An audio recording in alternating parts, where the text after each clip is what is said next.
Bismillahirrahmanirrahim. I am Muhammad Sarfraz Ahmad, your physics teacher. Today we will study numericals of chapter 11. First one is, if intensity is equal to 3 into 10 raised to the power minus 6, then find sound level. यानी intensity आपको given है और आपने sound level find करना है। तो sound level का formula होता है 10 log of I over I not. I हमारे पास गिवन है, I नॉट की वैल्यू जो है वो हमेशा 10 raise to the power minus 12 ही रखनी होती है। ये जो नीचे 10 raise to the power minus 12 है, जब ऊपर लिखेंगे तो 10 raise to the power plus 12 आ जाएगा और यहाँ पे आ जाएगा 10 log of 3 into 10 raised to the power plus 6। अब हम इसको खोल लेते हैं। ये जो ब्रैकेट के अंदर लिखा है 3 into 10 raised to the power 6, इसको खोल लेते हैं। लेकिन ये याद रखें कि ये वाला 10 दोनों के साथ आएगा। 10 log of 3 plus 10 log of 10 raised to the power 6। और हमें यह भी पता है कि ये वाला जो 6 पावर में होता है ये इधर मल्टीप्लाई होता है लॉग से पहले। जो भी डिजिट होता है यहाँ पे उसके साथ मल्टीप्लाई होता है। तो ये बन जाएगा यहाँ पे आके 60 और log of 10 1 होता है और log of 3 की हमारे पास वैल्यू आ जाती है 0.48। 0.477 है और उसको हम राउंड ऑफ करके 0.48 लिख लेते हैं। अब इसको मल्टीप्लाई कर लिया तो 4.8 आ गया और ये 60 है तो 64.8 dB डेसिबल। इसी का बी पार्ट है जो कि उसके अपोजिट है। इसमें साउंड लेवल गिवन है, इंटेंसिटी फाइंड करनी है। उसमें इंटेंसिटी गिवन थी, साउंड लेवल फाइंड करना था। इसमें साउंड लेवल गिवन है, इंटेंसिटी फाइंड करनी है।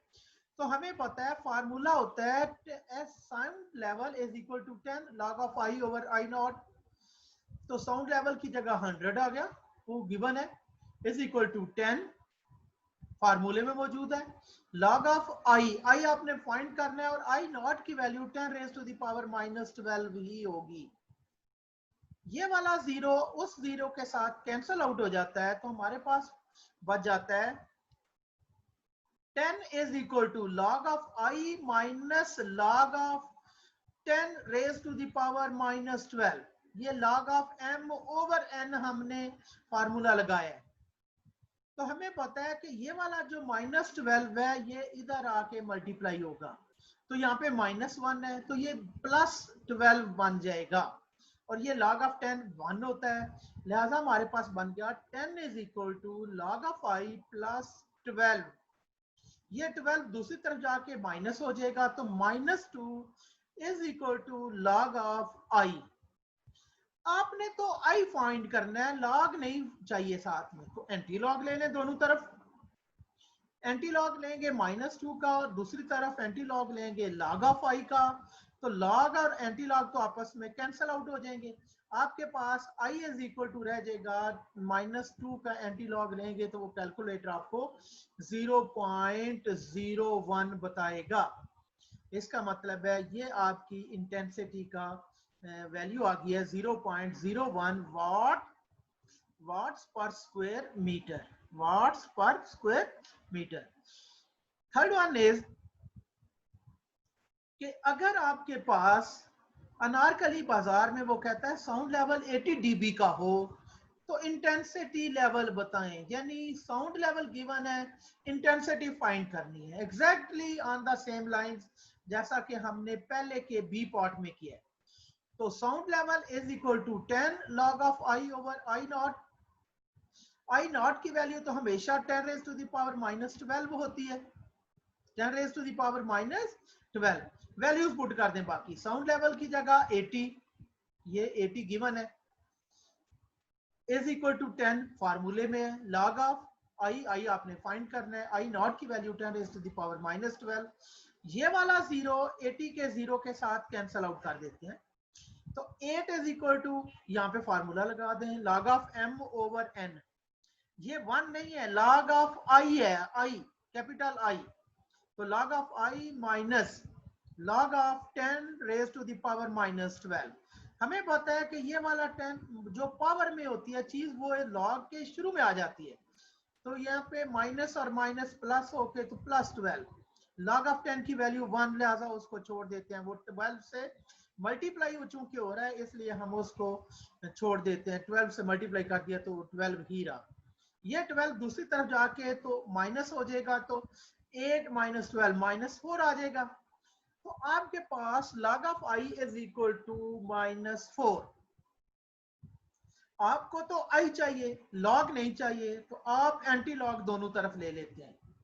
तो इस तरफ log और एंटी लॉग आपस में कैंसिल आउट हो जाएंगे। इस तरफ log ऑफ -4, log ऑफ -4 की एंटी log ऑफ -4 जो है वो उसकी वैल्यू होती है 10 raise to the power -4 watts per square metre. ये बिल्कुल पिछले की तरह ही था। Third one is at a particular temperature the speed of sound in air is 330 meters per second. If the wavelength is 5 centimeters, calculate the frequency of the sound wave. Does this frequency lie in the audible range of the human ear? आपके पास जो given चीजें हैं वो speed of sound है 330, और speed of sound के साथ आपके पास गिवन है लैम्डा 5 सेंटीमीटर लिखा हुआ है उसकी। तो 5 सेंटीमीटर को मीटर्स में कन्वर्ट करें, 100 से डिवाइड करें तो 0.05 मीटर। फ्रीक्वेंसी आपने फाइंड करनी है। फार्मूला आपने पढ़ा हुआ है v is equal to F lambda. ये एक्सप्रेशन हम पढ़ चुके हैं, पहले चैप्टर में पढ़ चुके हैं। तो फ्रीक्वेंसी चाहिए तो इसका मतलब है v ओवर लैम्डा बन गया। इसमें वैल्यूज पुट कर दें। f is equal to v की वैल्यू 330 ये गिवन है, और f की वैल्यू आपने निकाली है लैम्डा, लैम्डा की वैल्यू 0.05। तो आपके पास f की वैल्यू आ जाएगी 6.6 into 10 raise to the power 3 hertz. 330 को 0.05 से डिवाइड करें तो 6 into 6 into 10 6.6 into 10 raise to the power 3 hertz. 11.4 इसमें है a doctor count 72 heart beats. 72 heart beats का मतलब है 72 वेव्स कह लें, 72 ऑसिलेशंस कह लें, 72 साइकिल्स कह लें, ये आपकी मर्जी है। टाइम लगता है इन 1 मिनट। डॉक्टर जो है वो आपकी नब्ज चेक करता है तो 1 मिनट में उसने 72 हार्ट बीट काउंट की। कहता है इसमें आप फ्रीक्वेंसी और हार्ट बीट का टाइम पीरियड बताएं। फ्रीक्वेंसी और टाइम पीरियड हमें पता है। फ्रीक्वेंसी निकालने के लिए हम करते हैं number of cycles divided by time. तो टोटल आपके पास फ्रीक्वेंसी का फार्मूला है number of heart beats divided by time. तो frequency is equal to number of heart beats आपने 72 गिनी, टाइम लगा आपको 60 सेकेंड, तो आपने फ्रीक्वेंसी निकाल दी 1.2 हर्ट्ज। और एक टाइम पीरियड फाइंड करने का, इसमें टाइम पीरियड आपने दूसरी चीज फाइंड करनी है उसका। तो एक तो ये तरीका है कि आप 1 ओवर एफ कर दें, t is equal to 1 by F. ये हम जानते हैं f is equal to 1 by T होता है और t is equal to 1 by f। तो 1 डिवाइडेड बाय 1.2, तो ये आपके पास 0.83 आ जाए। अगर आप डायरेक्ट इसी से फाइंड करना चाहते हैं तो टाइम पीरियड का फार्मूला है time period is equal to, इसमें इसी फार्मूले में टाइम ऊपर लगा दें, इसी में टाइम ऊपर लगा दें और number of cycles, number of vibrations, number of waves नीचे लगा दें। तो आपके पास बन जाएगा t is equal to t over number of waves, यानी 60 ओवर 72। तो वो वही आंसर आएगा जो 0.83 है। 11.5 इसमें अमरीन कहता है survey ship sends a sound wave straight to the sea bed. एक बहरी जहाज जो है वो एक वेव भेजता है सी बेड की तरफ और उसको वापस वो वेव मिलती है 1.5 सेकंड के बाद। कहता है speed of sound in water is 15। ये हमने लास्ट टाइम मैंने नंबर दिया था 1480। तो बेटा ये वाटर जो है 1480 भी है, ठीक है। जब आप इसमें सी वाटर की बात करते हैं, सी वाटर में हमें पता है मिनरल्स और सॉल्ट्स वगैरह होते हैं, तो वहां पे स्पीड जो है वो 1500 मीटर पर सेकेंड है। वो फर्ज कर लेते हैं ये है। तो आप बताओ फिर वो कितनी वो नीचे गहरा है समंदर। आपको ये जो 1.5 सेकेंड्स है ये टू वे टाइम है, ये टू वे टाइम है। तो वन वे टाइम हो जाएगा 1.5 ओवर 2, तो 0.75 सेकेंड्स, ये वन वे टाइम है। वेलोसिटी आपके पास गिवन है, स्पीड ऑफ साउंड गिवन है 1500। तो आपने simple v is equal to D by T formula, v is equal to S by T. बेटा s लगा दें, d लगा दें, इससे कोई फर्क नहीं पड़ता। तो आपके पास बन गया d इज इक्वल टू फिर v इंटू टी, तो 1500 मल्टीप्लाइड बाय 0.75। हमने simple s is equal to V T वाला फार्मूला लगाया, लेकिन t आपने टू वे टाइम का नहीं लिखना, वो लिखेंगे वन वे टाइम का जो कि 0.75 सेकेंड है, और बाकी तो उसने मल्टीप्लाई किया हुआ है v के साथ सिर्फ t को। Next one is A student clapped his hand. ये भी exactly वही है, exactly वही है, on the same lines. Two way time जो है वो 5 सेकेंड्स है, तो वन वे टाइम आ जाएगा 2.5 सेकेंड। स्पीड गिवन है 346 मीटर पर सेकेंड। तो बताओ आदमी एक ताली बजाता है, उसको अपनी ताली की आवाज जो है वो 5 सेकेंड्स के बाद मिल जाती है। तो इसका मतलब है ये बताएं कि वो कितनी दूर है क्लिफ। आपने s is equal to V T वाला फार्मूला लगाना है, लेकिन t again one way time बना के इसको 5 सेकेंड्स टू वे टाइम है, इसको वन वे टाइम लिखें। One way time is equal to 5 over 2 is equal to 2.5 seconds. तो s is equal to V T में सिर्फ फार्मूला लगा दें। v की स्पीड v है 346 और t है 2.5। ये t प्राइम बेटा इसलिए लिख रहा है कि टोटल टाइम को वो 5 सेकंड सिंपल t से लिख रहा है, और वन वे टाइम को उसने t प्राइम नाम दे दिया है, कोई इशू नहीं है, ठीक है। आप यहाँ पे टू वे टाइम लिख दें 5 second, one way time is equal to t is equal 2.5 seconds, और आंसर आपके पास ये आ जाएगा। 11.7 ये भी एग्जैक्टली वही है, exactly on the same lines. इसमें टू वे टाइम है 3.42 सेकेंड्स, स्पीड गिवन है, तो आपने बताना है कि डिस्टेंस कितना है। टू वे टाइम ये, वन वे टाइम 2 से डिवाइड कर लिया तो ये आ गया। v आपके पास गिवन है, तो फिर वही s is equal to v into T, v और t को आपने मल्टीप्लाई किया है। v है हमारे पास 1531 और वन वे टाइम है 1.71, तो आपके पास ये आंसर आ गया 2618 मीटर्स।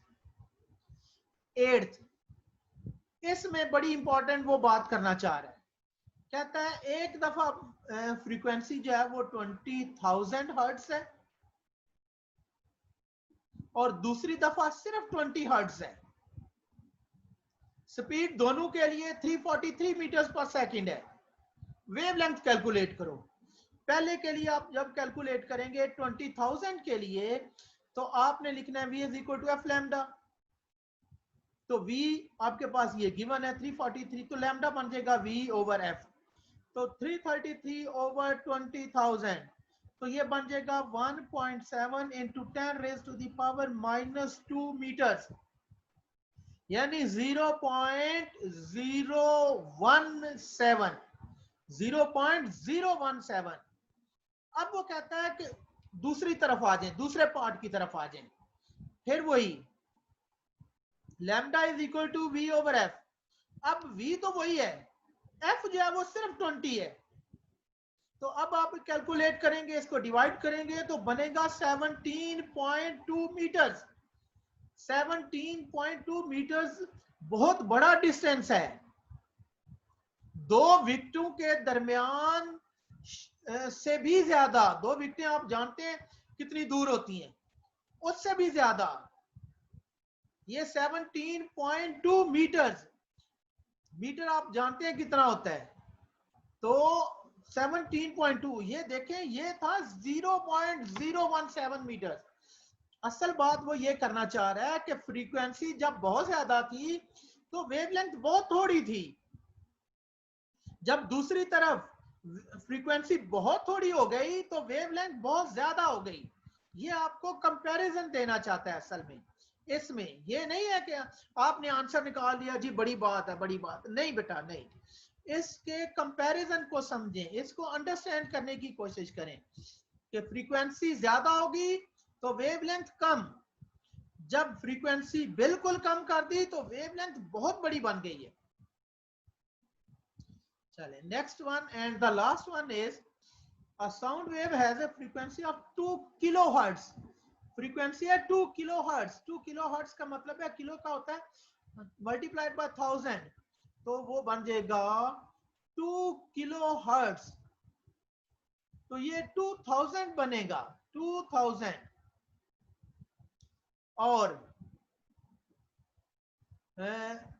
2 किलोहर्ट्ज है तो आपके पास, और वेवलेंथ जो है वो 35 सेंटीमीटर्स है, तो उसको मीटर्स में कन्वर्ट किया तो आपके पास 0.35 मीटर्स बन गया।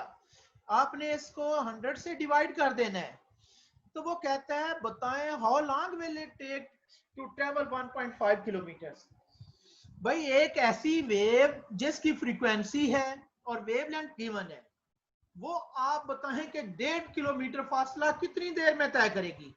भाई हमें क्या पता कितनी देर में तय करेगी, जब तक हम उसकी स्पीड फाइंड ना कर लें, जब तक हम उसकी स्पीड फाइंड ना कर लें हम नहीं कह सकते कि वो कितना फासला तय करेगी, कितनी देर में वो फासला तय करेगी।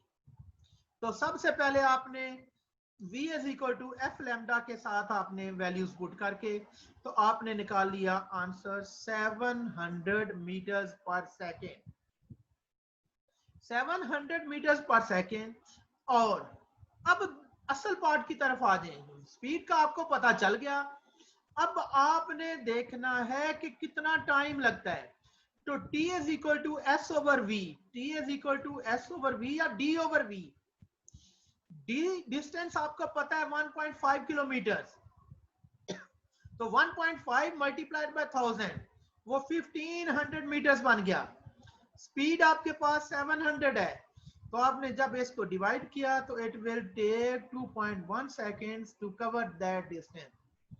बात इंपॉर्टेंट है बेटा, फ्रीक्वेंसी कुछ भी है जो भी है बुक से देख लें, आपने उसको फ्रीक्वेंसी को वेवलेंथ को इन दो चीजों को यूज करते हुए आपने उसकी स्पीड फाइंड कर ली। जब स्पीड फाइंड कर ली तो आपने simple t is equal to S over V से आपने उसको t is equal to S over V से s जो है वो 1500 या d 1500 ओवर v 700, तो आपका आंसर आ जाता है 2.1 seconds. Thank you very much, आज के लिए यहीं तक, बाकी इंशाल्लाह कल।